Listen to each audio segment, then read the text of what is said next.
Halo Gabut Aci, Ferry di sini dan kali ini di meja kita udah ada Realme GT6. Ini adalah salah satu smartphone terbarunya Realme yang cukup unik ya sebenarnya di Indonesia juga di dunia secara global. Ini adalah comebacknya Realme GT series ke pasaran.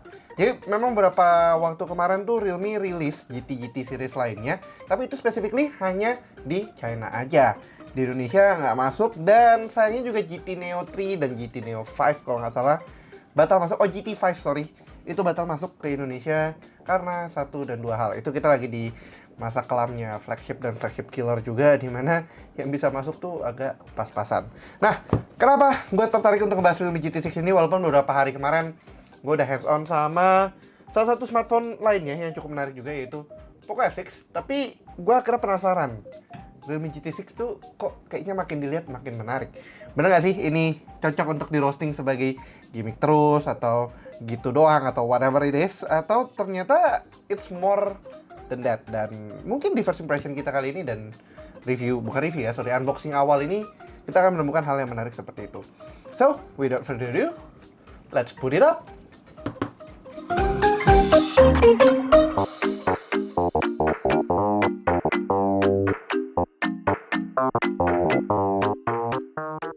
Oke, sekilas flashback aja sebenarnya.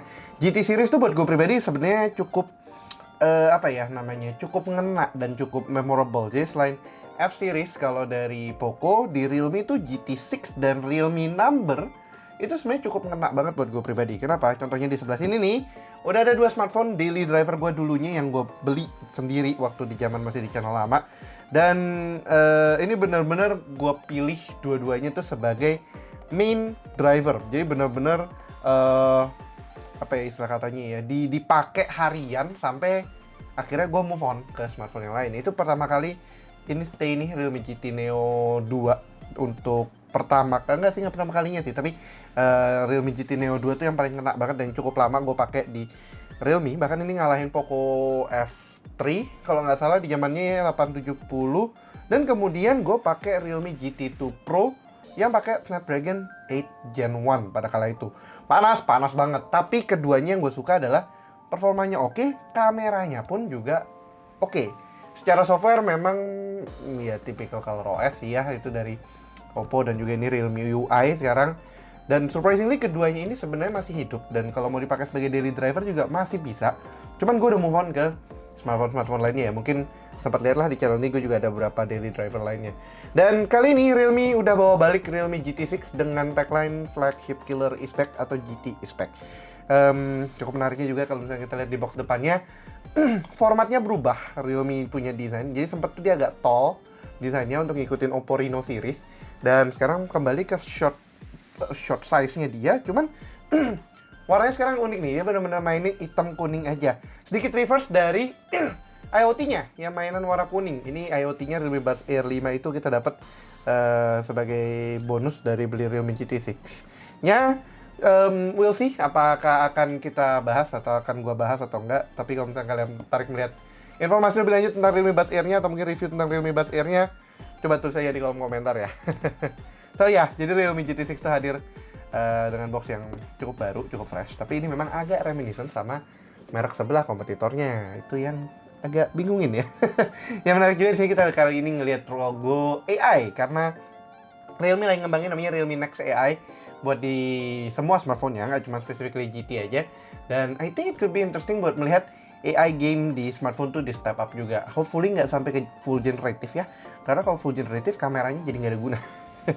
Ya, kita ke belakang boxnya dan kita akan melihat KSP-nya. Di sini Realme menanamkan prosesor dan fitur-fitur yang cukup menarik juga untuk Realme GT. Kita mulai dari yang paling pertama, ada Snapdragon 8S Gen 3 chipset. Ini adalah chipset terbarunya Qualcomm untuk Snapdragon 8 Gen 3 series. Dan ini adalah versi tone down-nya. Jadi kemarin kita sempat datang ke workshop-nya Qualcomm juga pada saat itu bareng Poco sih, bukan bareng Realme, yang ngejelasin bahwa 8S Gen 3 itu adalah Snapdragon 8 Gen 3 yang dikurasi. Jadi fitur-fiturnya itu dipangkas sesuai kebutuhan aja dari kebanyakan vendor. Dan untungnya di Realme GT6 ini dipakai AI-nya, dan it could be interesting sih. Kemudian si Realme GT6 juga menjadi smartphone pertama yang menjanjikan Note-nya di sini menjanjikan ya. 6000 nits ultra bright display yang katanya berarti displaynya itu bisa terang banget di kondisi sangat cerah cahaya atau kita di bawah terik matahari. To note, ternyata ini tuh bukan keseluruhan displaynya, tapi dia pop up-kan highlight yang kita butuhkan untuk bisa ngelihat layarnya dengan cukup jelas. But then again, quite impressive ya, bisa ada 6000 nits pertama kalinya di sebuah smartphone, walaupun memang keluar kata-kata gimmick doang. Selain itu ada Sony Lead 808 OIS kamera. Jadi ini adalah seri kameranya Sony yang sekarang udah nggak di IMX, dia pakai namanya Lead series, dan ini adalah 808. Ini salah satu sensor 50 megapiksel yang bisa dibilang cukup flagship juga sebenarnya di smartphone, tapi udah mulai banyak yang pakai di smartphone flagship killer level gitu kan.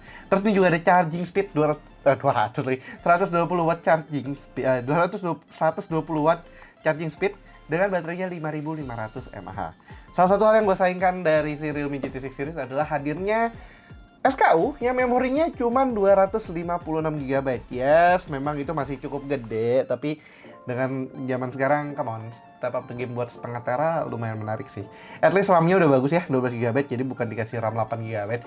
Sempat panik juga jangan nanti takutnya dapat RAM yang 8 GB, tapi ternyata enggak, untungnya kita dapat 12 GB dan ini masih bisa di-expand 12 GB lagi. Dan itulah jeleknya. Di-expand itu kan makan storage-nya. Storage-nya berarti hilang lagi 12 GB. That 12 GB means a lot actually. Tapi ya kalau di 512 masih oke lah. 525 ya gitu lah. Oke, itu aja kurang lebih dari boxnya. Kita bisa langsung masuk aja ke dalamnya daripada kebanyakan rambling. Dan rambling, kalau rambling jadinya Attack on Titan itu beda cerita. Ya, kita buka aja boxnya. Jeng, baliknya nggak ada ya, kosong, nggak ada apa-apa. GT2 Pro kamu boleh aku geser dulu. Kita gusur dia sedikit di sebelah GT Neo. Di dalamnya kita dapat bookletnya ini, ya bookletnya tadi gue kira sempat harus buka di sini, ternyata tidak, dia bukanya di dalam. Dan di dalamnya itu kita ada dapat ini apa namanya, booklet. Terus ada satu lembar lagi harusnya, ketinggalan kayaknya. Iya benar, ada petunjuk penggunaan.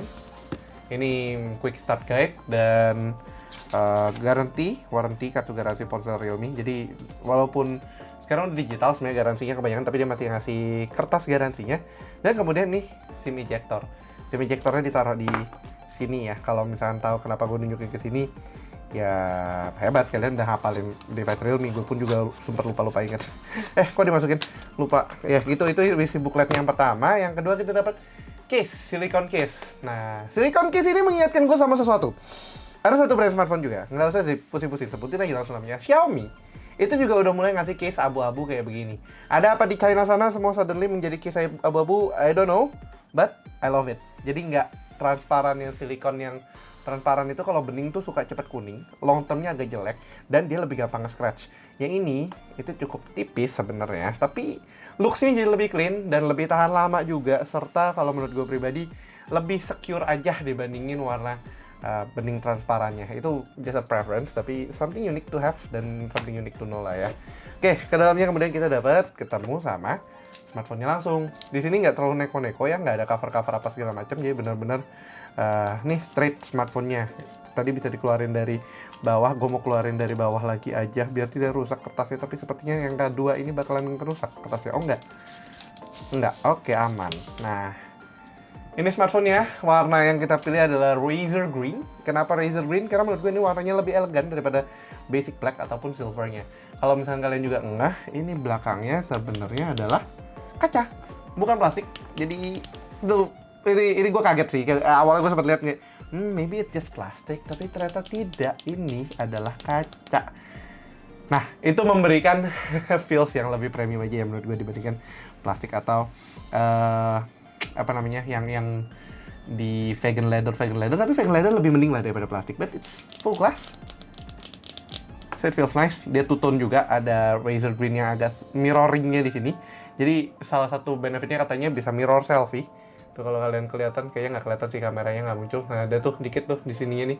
Jadi bisa mirror selfie di belakang sini dengan setup triple kameranya yang surprisingly, tiga-tiganya berfungsi dengan sangat baik. Nanti gue bahas lebih lanjut sedikit. Cuman ya memang nih, kalau kalian nggak, ini fingerprint magnet banget sih. Karena bening dan glossy kan dia soalnya. Kedepannya kita bakalan ada display, dan ini yang gue suka. Ini adalah display curved edges.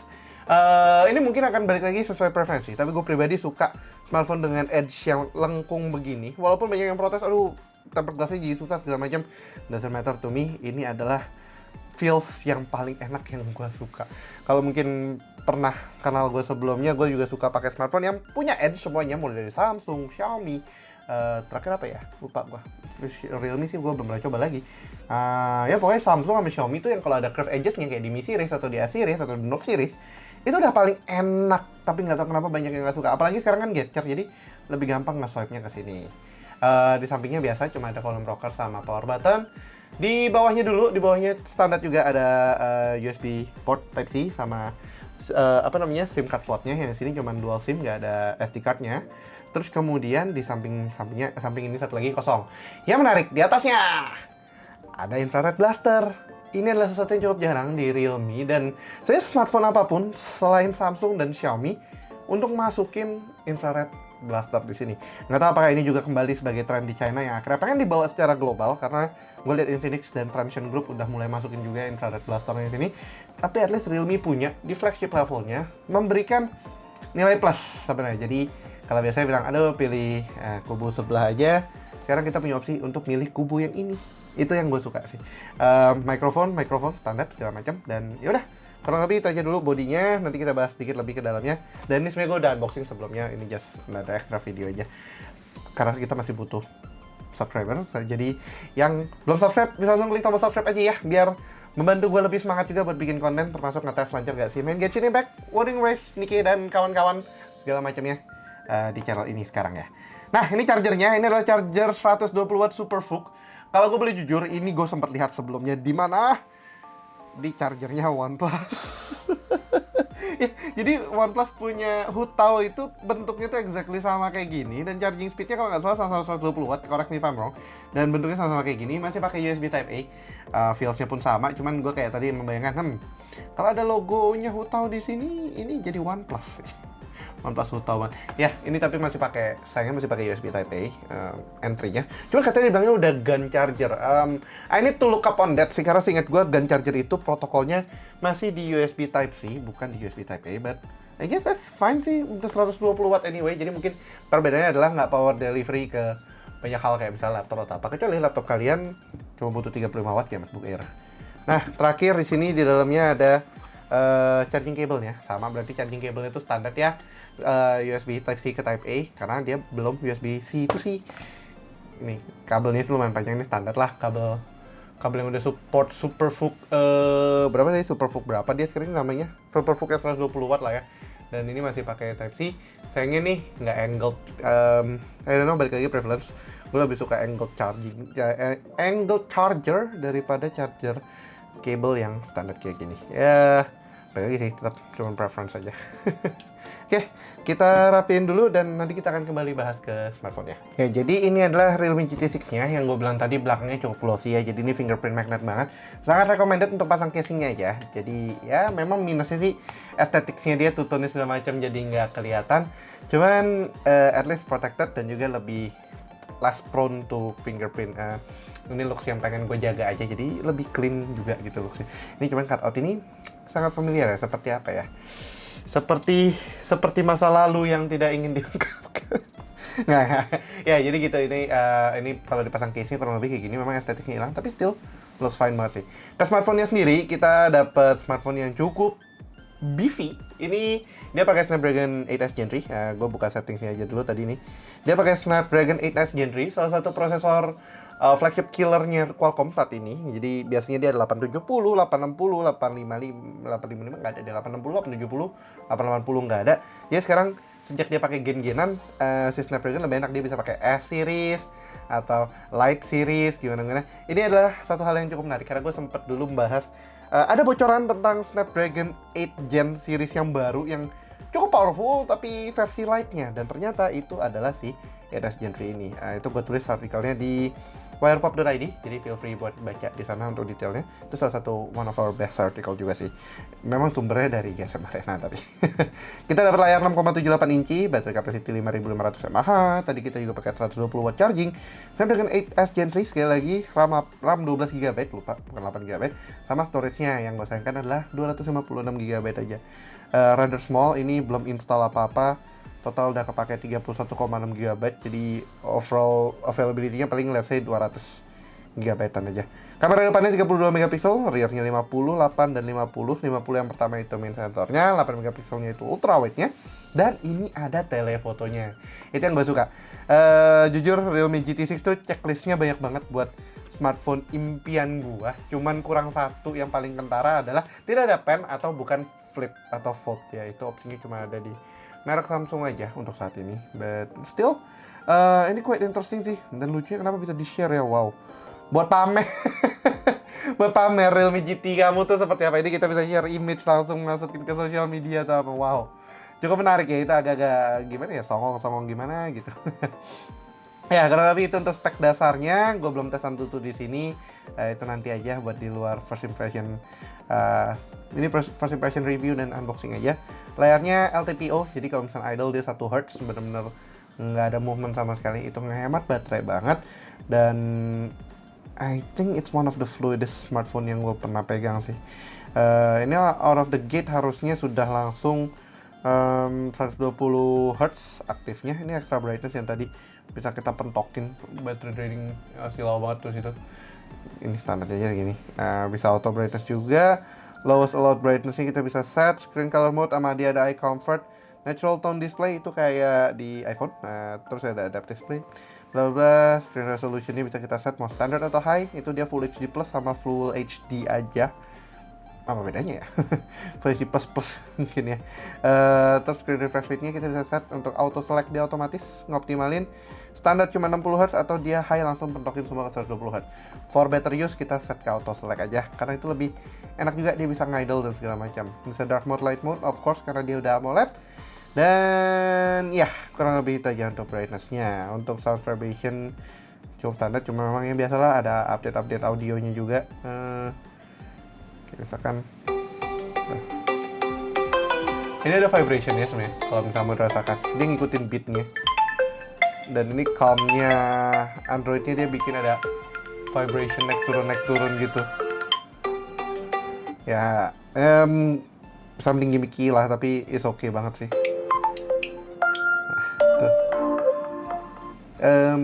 Feelsnya nice aja gitu loh, untuk ada extra attention di sana. Apalagi ya, kurang lebih ada snap cards ini yang gue baru tahu sekarang, jadi kita bisa ada akses card di embed ke sini, nggak cuma di Vivo doang. Something that I really like untuk bisa milikin di sebuah smartphone dia, walaupun di Indonesia belum begitu kepake banget untuk akses cardnya.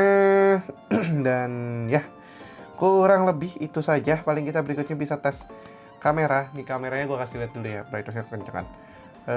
Oh ya, control settingsnya ini gue suka nih, control settings Android kekinian, jadi lebih rapi juga, nggak di ala-ala. But then again ini color OS base-nya, jadi pasti udah begitu juga. Nih kameranya kita ada ultra wide nya 0,6, 1 kalinya, 2 kalinya yang bisa set jadi makro juga kalau misalkan dia udah ke zoom ke area tertentu, dan 4 kalinya. Ini yang lossless zoom digitalnya di 4x, tapi kalau full telefotonya di 2x, something yang cukup nice to have lah ya. 4x-nya sampai ke 20x-nya juga cukup oke. Dia nggak semasif kayak kemarin tuh Realme 12 Pro Plus 5G, tapi still nice to have kok 2x, 1x-nya. Dan yang gue cukup suka nih, ini unexpected banget.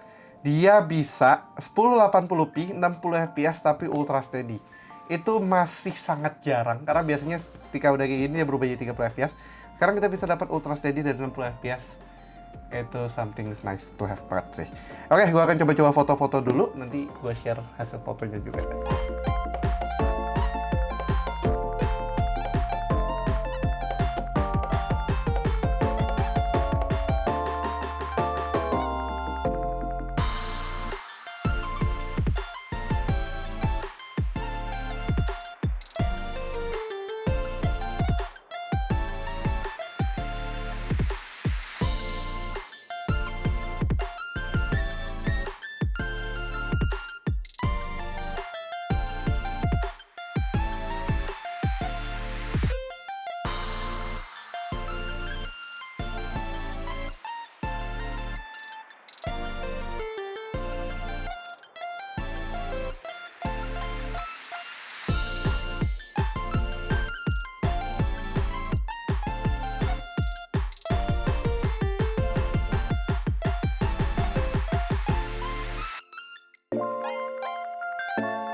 Ya, jadi tadi itu adalah beberapa hasil contoh penggunaan kamera si Realme GT6 di environment meja studio ini yang ala kadarnya aja, satu lighting di kanan sana, terus ada ya filler-filler di sana.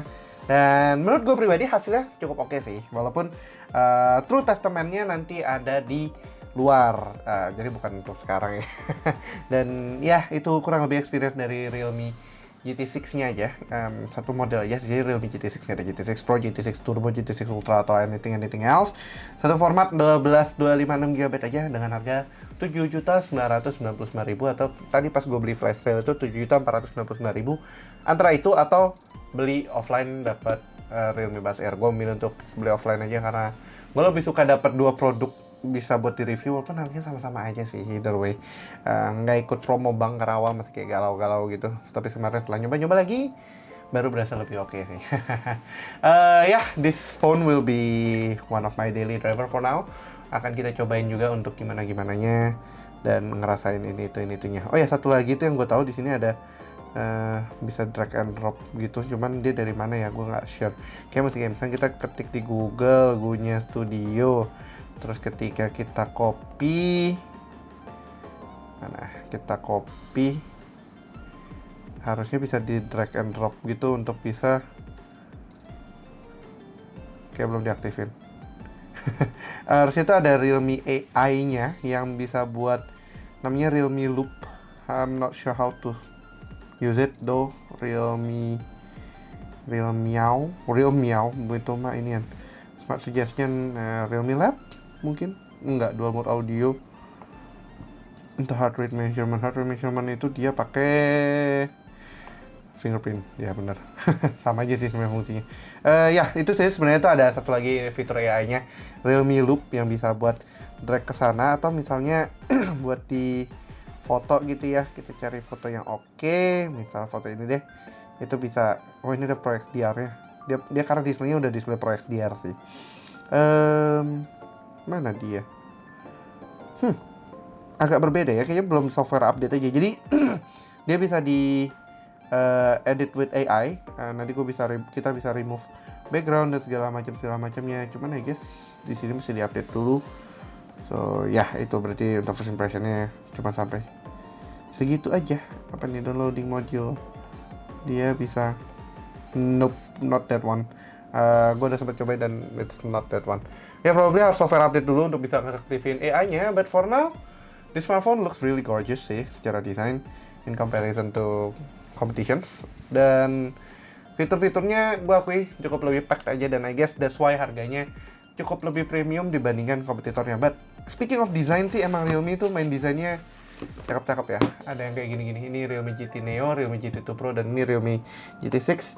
Desainnya lebih unik dan cakep-cakep juga. Tapi gue tahu nih pasti yang bakalan pengen dilihat competition-nya adalah bukan antara ini, tapi melainkan antara dua ini. Jadi ini ada Poco F6 sama Realme GT6. Nanti akan coba kita compare.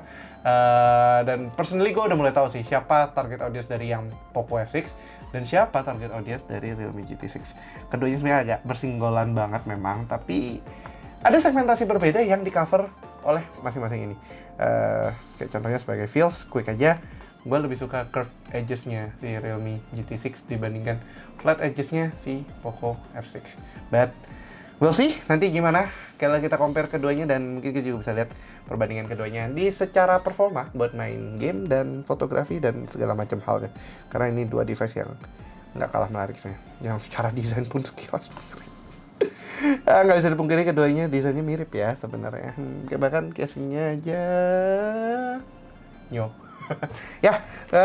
sekian aja dulu untuk video kali ini.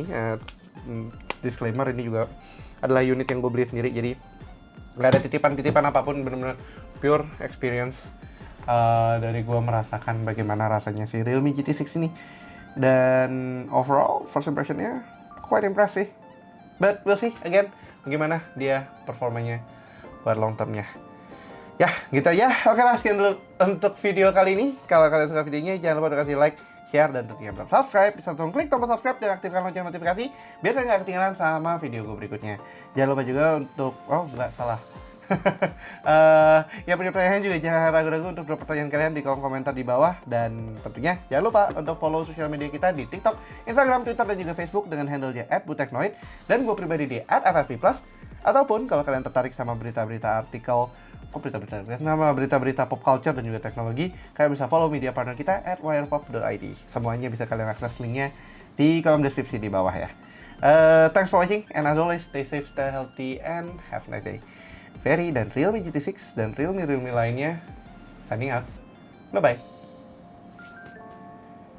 Cakep sih, gue akui desainnya cakep sih. Banyak box yang ditikin. Bye-bye.